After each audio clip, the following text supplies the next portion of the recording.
name is Bill, and today I'm with Kasha, and we're filming how to create and cook a porterhouse steak.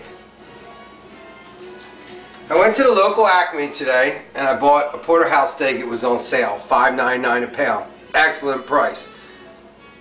The steak that I was able to get today was the large end of the loin, and it was 2.07 pounds, 39 ounces of porterhouse. If you go to any of the main steakhouses, you're probably 32 ounce, maybe the largest one on the menu. And today I'm going to be doing 39 ounces here at home, and it's going to taste like you were at the restaurant. And this is what we're going to do. Well, first we're going to marinate it in extra virgin olive oil. We're going to use coarse sea salt. Has to be coarse. And some ground black pepper. Coarse. Okay, here we are now. This is the key factor right now.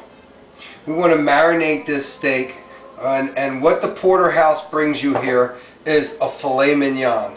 This whole side of this bone is filet mignon, and everything on this side is New York strip. So if this was cut off of this bone and served in the restaurant, you would either have the New York strip or the filet mignon. Leave the bone in without the filet, you got a T-bone. But here the porterhouse brings you the best of both worlds. Filet mignon, New York strip. The steak is cut. I ask them every time I go to the butcher to cut it at 1.5 inches thick. Everything is based on the 1.5 inches thick. We just get a little bit of extra olive oil on here. You can't go too much with it. You really want to get it well covered. It's so simple once you get down to it, and you can't even believe that you're creating these steaks. And I mean creating, because it's one of the best meals that you could serve somebody. You have somebody over your house, you cannot imagine, Kasha, how many times have people been like in utter, oh my heavens, I've never had a steak like that. A lot. So I get this coarse sea salt, and I make sure I put a generous amount, but not too much. We don't want it to taste too salty. And what's going to happen is that sea salt is going to start to dissolve into the olive oil and spread out and really get into the pores of the steak, as well as the black pepper, and it's going to get deep into there, and it really just activates the outside of the steak so that you achieve this wonderful crust after we're done cooking this. Now, I've tried cooking this in the house, searing it on the stove top and then putting it in the oven, and it's been nothing but disaster. Kasha will let you know, one time we've even had the fire company here in the event of trying to cook the steak. The whole place was filled with smoke, and I'm still trying to save the steak and not let it burn while the fire company's running in and out.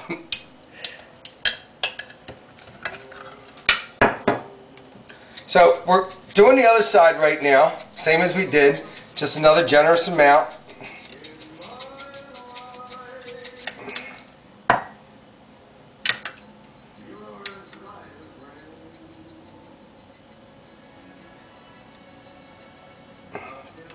This is the prep and the love that you got to give it, and then it pays off.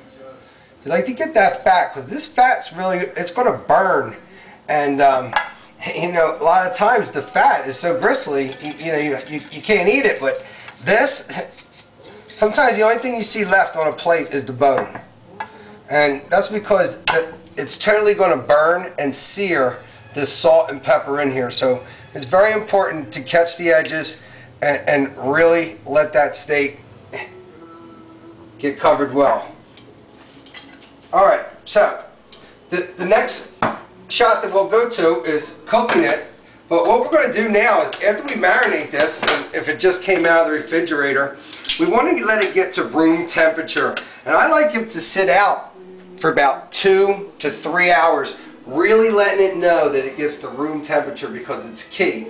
If the steak gets cooked and it's too cold, it sometimes gives it a livery taste, or it can also create a burn on the outside if you put it in the grill if it was too cold. So 2 to 3 hours to get it to room temperature.